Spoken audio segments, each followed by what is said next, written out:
So hello everyone and welcome to Wings Quran. कैसे हैं आप सब लोग? I hope you all are doing good. My name is Yashodhara Singh Jawal and welcome to my lecture series. So guys, इस time पे हम solve करते हैं 25 MCQs. आज हम करने वाले हैं GK and current affairs with respect to September month. ठीक है, कल हमारा पार्ट 1 था, दिस इज पार्ट नंबर 2. ठीक है, तो शुरू करते हैं हमारा पहला question. First question is Pench tiger reserve जो रिसेंटली न्यूज में था due to the over population of spotted deer is located in the state of what? Madhya Pradesh, Jharkhand, Odisha या फिर गुजरात. तो जो आपका पेंच है ना, पेंच ये आपके दो स्टेट्स में है, that is Madhya Pradesh and Maharashtra, लेकिन majorly in the state of Madhya Pradesh में है. So the answer is Madhya Pradesh. और यहाँ पे हाल ही में न्यूज में था due to over population of spotted deer, जिसको हम प्यार से चीतल भी कहते हैं, राइट? और अगर चीतल का IUCN स्टेटस अगर हम देखें तो वो है आपका least concern, that is the IUCN status of चीतल. ठीक है, और जो आपका पेंच टाइगर रिजर्व है ना, वो आपका न्यूज में इसलिए भी था क्योंकि यहां पे पहला इंडिया का डार्क स्काई पार्क बना है, राइट? लेकिन अगर आपको पूछें जिसमें डार्क स्काई पार्क बना है वो पेंच टाइगर रिजर्व कहां है, मध्य प्रदेश या महाराष्ट्र, तब आंसर महाराष्ट्र आएगा. सो डार्क स्काई पार्क बना है पेंच टाइगर रिजर्व इन महाराष्ट्र, और ये जो चीतल वाली हम बात कर रहे हैं that is Pench tiger reserve in Madhya Pradesh. ठीक है, next up question number 2. Second is Naga King Chilli Festival. So Naga King Chilli Festival होता है, Naga chillies are very famous. ठीक है, वो कहाँ पे होता है? वेस्ट बंगाल, झारखंड, नागालैंड या असम. सो जैसे नाम है Naga king chilli festival, so it is in the state of Nagaland. और जो नागा चिल्ली है ना, नागा किंग चिल्ली, इसको ना GI टैग भी मिला है इन 2008. तो ये भी चीज याद रखना, इसको जियोग्राफिकल आइडेंटिफिकेशन का टैग भी मिला हुआ है. ठीक है, ऑल राइट. नेक्स्ट आप question number 3. Third is The Union Home and Corporation Minister recently launched Standard Operating Procedure, that is SOP, for White Revolution 2.0. पहले White Revolution था एंड दिस इज 2.0. ठीक है, ये रेवोल्यूशन किस पे फोकस करता है? Seed production, milk production, oil seed production या जूट प्रोडक्शन. तो मिल्क व्हाइट रेवोल्यूशन है, तो व्हाइट से क्या होता है? Milk. So it is related to giving more employment opportunities for women and also to combat malnutrition. तो ये दो चीजों पे फोकस करने वाला है, एक तो माल न्यूट्रिशन के अगेंस्ट और दूसरा है विमेन एम्पावरमेंट या विमेन एम्प्लॉयमेंट को भी ये और ज्यादा प्रमोट करने पर फोकस करता है व्हाइट रेवोल्यूशन 2.0. और व्हाइट रेवोल्यूशन 2.0 किसके अंडर आता है? Ministry of home and corporation, दोनों के अंडर ये आता है. ठीक है, next up fourth, FATF, that is the Financial Action Task Force, is an intergovernmental policy making and standard setting body जो dedicated है to combat money laundering and terrorist financing. आपने बताना है कि FATF का हेडक्वार्टर्स कहाँ पे है. तो क्या ये जेनेवा में है, मैनीला में है, पेरिस में है या हेग में है?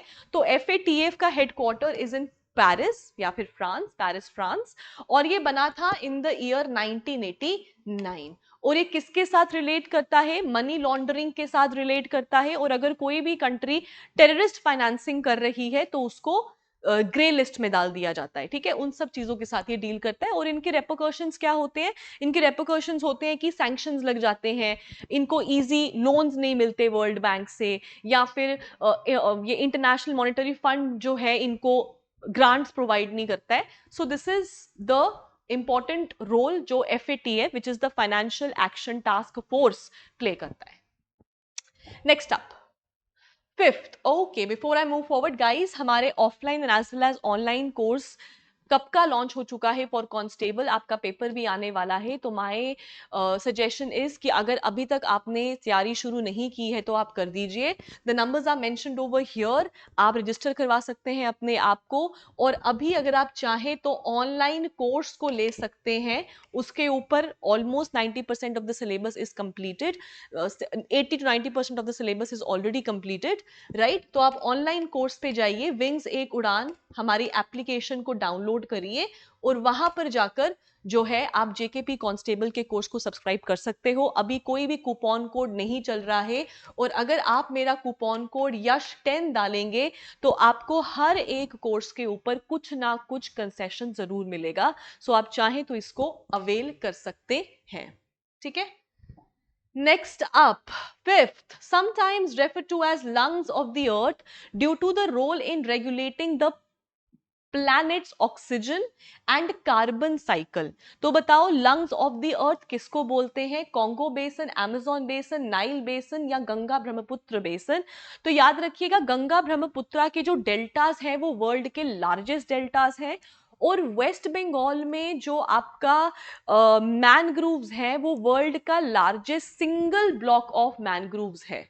लेकिन अगर हम बात कर रहे हैं लंग्स ऑफ द अर्थ की, सो दैट इज द अमेज़न बेसन जो आपका साउथ अमेरिका में है। अमेज़न रेन फॉरेस्ट भी है, राइट, अलोंग द बेसन। और यही आपका लंग्स ऑफ द अर्थ है।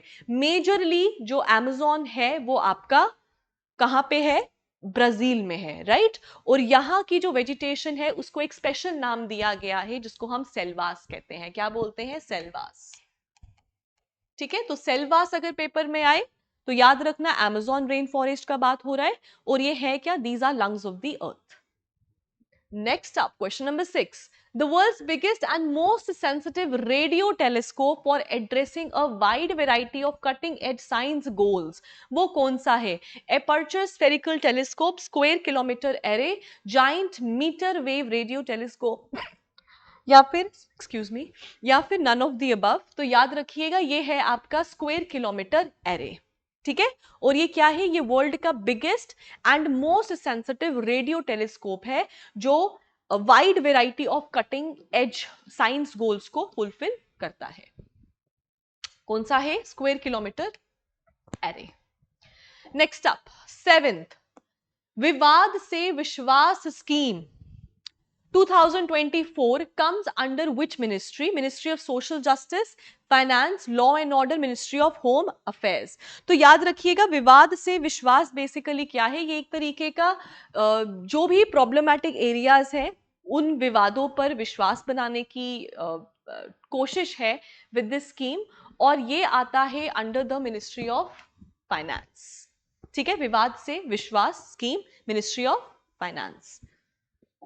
Next up, international telecommunication union जो यूनाइटेड नेशन का एक स्पेशलाइज्ड एजेंसी है, UN and its specialised agencies, UN and its principal organs, और फिर एक वीडियो मैंने बनाया है UN and its specialised agencies. ये दोनों वीडियोस ऑलरेडी हमारी खत्म हो चुकी हैं, मतलब अपलोड हो चुकी हैं हमारे पेड बैचेस में।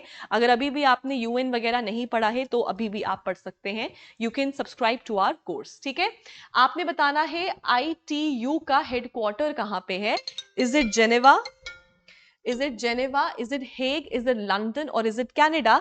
तो याद रखिएगा it is in Geneva, Switzerland. So international telecommunication union का जो हेडक्वार्टर्स है it is in Geneva, Switzerland, ठीक है। Next up we have is the Valmiki tiger reserve जो रिसेंटली न्यूज में रहा, वो कहां पे है? बिहार में, उत्तर प्रदेश में, मणिपुर में या झारखंड में? तो याद रखिएगा Valmiki tiger reserve is in the state of Bihar, ठीक है। Next up, the Tirumala Venkateswara temple also known as the Tirupati Balaji temple जो एक हिंदू टेम्पल है जो बेसिकली डेडिकेटेड है टू लॉर्ड विष्णु, ठीक है। वो कहां पे है? ओडिशा, आंध्र प्रदेश, तमिलनाडु या कर्नाटका? तो जो आपका तिरुपति बालाजी है it is in the state of Andhra Pradesh, ठीक है। ये आपका फेमस प्लेसेस में भी पूछ सकते हैं आपको, ठीक है, क्योंकि यहाँ पे बहुत लोग जाते हैं साल, और मतलब ऐसा नहीं है कि कोई भी यहाँ पे ऐसा कोई साल मतलब महीना होगा जहाँ पे जिस जिस टाइम पे टूरिस्ट का ज्यादा होता है। यहाँ पे टूरिस्ट बहुत जाते हैं, it is one of the most famous places in India. ठीक है, दैट्स तिरुपति बालाजी। और हमारे जम्मू में भी अभी बालाजी का एक टेम्पल भी बना है, so that is Andhra Pradesh, the actual temple is in Andhra Pradesh. ठीक है, नेक्स्ट अप, क्वाड लीडर्स के नाम क्या हैं? यूएसए, जापान, ऑस्ट्रेलिया या ऑल ऑफ द अबव? तो क्वाड बेसिकली क्या है? ये कोऑर्डिनेटरल सिक्योरिटी डायलॉग है। क्या है? It is a कोऑर्डिनेटरल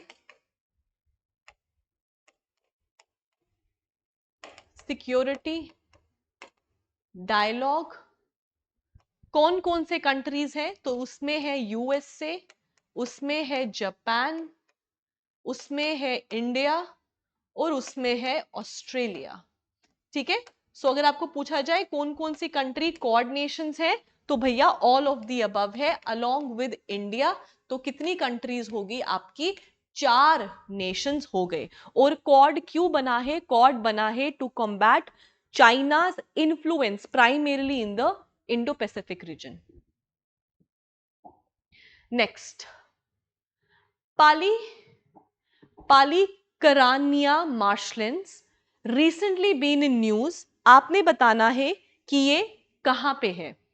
Tamil Nadu, Kerala, Karnataka या गुजरात? तो Pallikaranai marshlands are in the state of Tamil Nadu. ठीक है, so they are in the state of Tamil Nadu. Next up Next up, we have question number 13. Sustainability in spice sector through progressive innovation and collaborative intervention for export development, spiced scheme. आपने बताना है ये कौन सी ministry के under आता है, right? Is it ministry of commerce and industries, ministry of environment, finance या home? तो स्पाइस्ड स्कीम आती है जो किसके लिए आई है? इनोवेशन कोलैबोरेटिव इंटरवेंशंस के लिए आई है, एक्सपोर्ट डेवलपमेंट के लिए। It comes under the ministry of commerce and industries. ठीक है, A option. Question number 14. The Project Elephant launched by the government of India by the Ministry of Environment, Forest and Climate Change.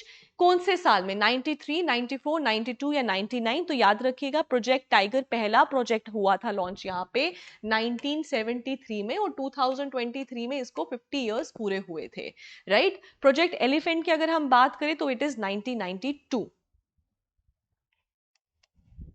ठीक है, next up, नगर one Nagar Vans under Nagar Van Yojana.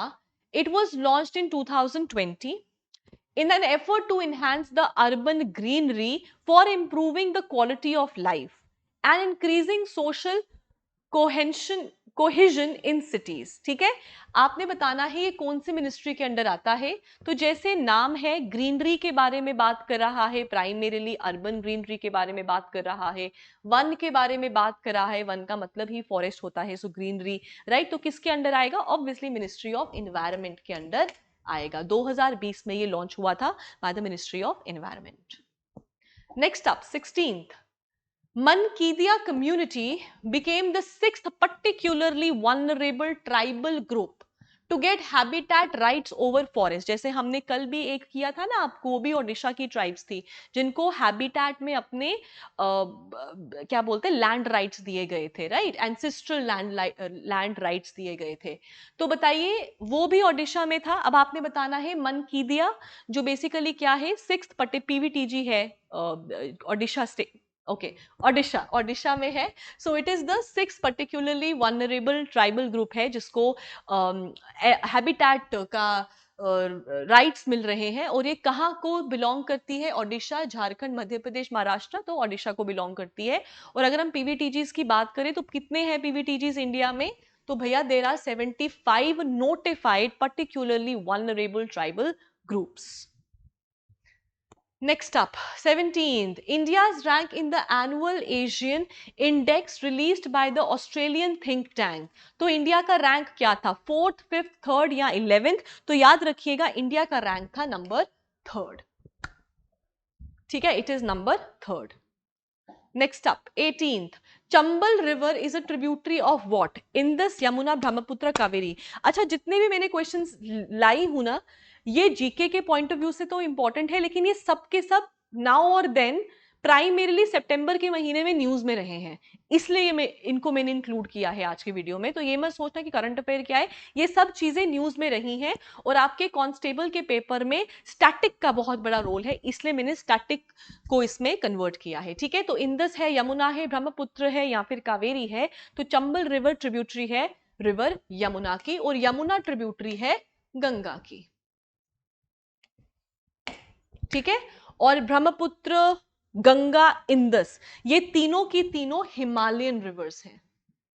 जैसे जब भी हम drainage of India पढ़ते हैं ना, तो उसमें हम दो पढ़ते हैं, एक आता है हिमालयन ड्रेनेज सिस्टम और एक आता है पेनिनसुलर। ठीक है, कावेरी पेनिनसुलर रिवर है। 19, the great sandy desert is located where? Australia, Europe, Asia या अफ्रीका? तो great sandy desert is the second largest desert in Australia. ठीक है, याद रखिएगा, ग्रेट सैंडी डेजर्ट कहां पे है? ऑस्ट्रेलिया में है। वर्ल्ड इंटेलेक्चुअल प्रॉपर्टी ऑर्गेनाइजेशन, इसके हेडक्वार्टर्स कहां पे है? लंदन, जेनेवा, ऑस्ट्रेलिया या बॉन, जर्मनी?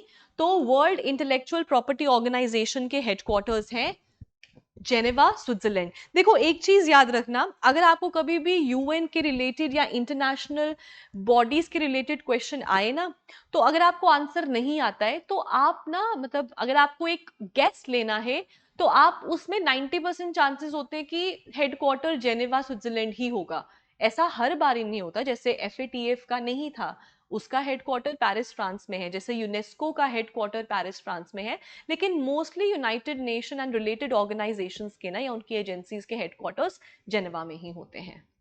ठीक है, next up 21st, Abhed, that is advance ballistic for high energy defeat, वो डेवलप किया गया है by DRDO, that is the defence research development organisation, और किसके साथ मिलके? आईआईटी बॉम्बे, दिल्ली, मद्रास या कानपुर? तो अब हेद को जॉइंटली डेवलप किया गया है by DRDO and IIT Delhi. आप मुझे ना डीआरडीओ का हेडक्वार्टर्स बताएंगे। ठीक है, ये आपका आज का होमवर्क है। ठीक है, कल के होमवर्क में भी बच्चों ने आंसर्स दिए हैं, I will just like to, उसका आंसर था कि जो आपके रामसेसे हैं वो कहाँ के थे? So he belonged to Indonesia. ठीक है, so he belonged to Indonesia, sorry Philippines, right. तो बहुत बच्चों ने आंसर दिया है, जैसे कि आंसर दिया है मेड गबरू, सेल्फ मेड गबरू ने आंसर दिया है सही। फिर आपके मोहम्मद यासीन ने आंसर दिया है, आसिफ ने आंसर दिया है, फिर मनोज कुमार जी ने आंसर दिया है, और रजत कोतवाल जी, आपकी तो हजारों साल उम्र हो जाए। ठीक है, और रजत जी आप नेक्स्ट टाइम आंसर भी दीजिएगा। ठीक है, ओके, नेक्स्ट अप, और आप आज मुझे इसका आंसर देंगे। ठीक है, next is Manas national park and tiger reserve कहां पे लोकेटेड है? अरुणाचल प्रदेश, असम, वेस्ट बंगाल या Karnataka? So Manas in the state of Assam. और मानस का नाम मानस क्यों है? Because it is located near the Manas river, उसके ही ड्रेनेज में ये लोकेटेड है। So Manas is also the river. 23rd, Ratapani sanctuary is stretching its arm to get the status of tiger reserve। तो अगर पेपर से पहले अगर पूछा जाए कि कितने टाइगर रिजर्व्स हैं, तो एक बार ये चेक कर लेना, as of now there 55, but paper से पहले क्या पता एक और को मिल जाए। सो अभी ये जो रट्टापानी सेंचुरी है, ये भी कोशिश कर रही है कि इसको भी मिल जाए status of a tiger reserve. आपने बताना है ये कहाँ को बिलोंग करती है? मध्य प्रदेश, केरला, कर्नाटका, मणिपुर? तो it belongs to the state of Madhya Pradesh. Next up 24th, Mahakal temple which is also one of the 12 jyotirlingas, right, वो कहां पे है? ठीक है, गुजरात, उज्जैन, महाराष्ट्र या उत्तर प्रदेश? तो Mahakal is located in Madhya प्रदेश या फिर उज्जैन। ठीक है, और ये क्या है? ये 12 ज्योतिर्लिंग में से एक है। हाउएवर जेके कांस्टेबल में तो पूछ ही सकते हैं, लेकिन पिछले से पिछले साल कोई 2-2.5 साल पहले ये क्वेश्चन यूपीएससी ने पूछा था आपको, ज्योतिर्लिंग्स के बारे में पूछा था कि इनमें से कौन कौन से ज्योतिर्लिंग है, कौन से वाले नहीं है। सो इसलिए किसी भी तरीके से क्वेश्चन जो है वो पूछा जा सकता है, यू नेवर नो। ठीक है, नेक्स्ट अप 25 एक्सरसाइज वरुणा, जो एक बायलेटरल नेवल एक्सरसाइज है between what, India and who, Vietnam, Japan, UAE या फ्रांस। तो एक्सरसाइज वरुणा जो अभी सितंबर 2024 में ही हुआ था इन द मेडिटेरेनियन सी, ये है बिटवीन इंडिया एंड जापान। ठीक है, so it is with India, sorry India and France, sorry. ठीक है, so Varuna is in between India and France, और कहां हुआ था, मेडिटेरेनियन में। ठीक है, ऑल राइट, सो गाइज यहाँ पे खत्म होते हैं हमारे आज के 25 MCQs। आई होप आपको लेक्चर अच्छा लगा हुआ है, अच्छा लगा है तो do not forget to like the session, do not forget to share it with the people जो आपके साथ एग्जाम की तैयारी कर रहे हैं। और अगर अभी भी आप में से कुछ हैं who have not subscribe to us, तो do not forget to subscribe to us. और जाते जाते हर एक एग्जाम में जब भी आप फॉर्म भरते हैं तो वो एग्जाम क्वालिफाई करने के लिए ही फॉर्म भरा जाता है, और आपका एग्जाम से पहले जो आपकी तैयारी है उसका फ्रूट तब तक नहीं मिलेगा जब तक आपने टेस्ट्स नहीं लगाए हैं, जब तक आपने मॉक टेस्ट नहीं लगाए हैं, जब तक आपने एमसीक्यू सॉल्विंग प्रैक्टिस नहीं किया है। और इसलिए जेकेपी कांस्टेबल जो न्यू सिलेबस है उसके अकॉर्डिंग हमारी टेस्ट सीरीज जो है वो लॉन्च हो चुकी है, दैट इज हैविंग 18 टेस्ट, जिसमें से 13 are the sectional and 5 is the full length syllabus test. So guys 13 sectional में 100 क्वेश्चंस रहेंगे, एंड सो आपके 5 फुल लेंथ में भी 100 क्वेश्चंस रहेंगे। आप डिस्क्रिप्शन में जाएंगे तो आपको लिंक मिल जाएगा, उस पर क्लिक कर कर आपको आपके सेक्शनल टेस्ट का सिलेबस भी मिल जाएगा, और जो आपके लास्ट के जो 5 पेपर रहेंगे वो फुल लेंथ सिलेबस टेस्ट रहेंगे। सो गाइज अगर आप चाहते हैं इसको अवेल करना तो numbers are mentioned over here, हमारी एप्लीकेशन पे जाकर भी आप इसको सब्सक्राइब कर सकते हैं। और अभी कोई कूपन कोड नहीं है तो आप अभी मेरा कूपन कोड अगर यश 10 डालेंगे तो आपको फर्दर जो है डिस्काउंट मिल जाएगा टेस्ट सीरीज में भी। सो गाइज जल्दी जल्दी करिए क्योंकि पेपर बहुत पास है, and all the very best to you, and I'll see you guys tomorrow. So thank you and bye, take care, bye.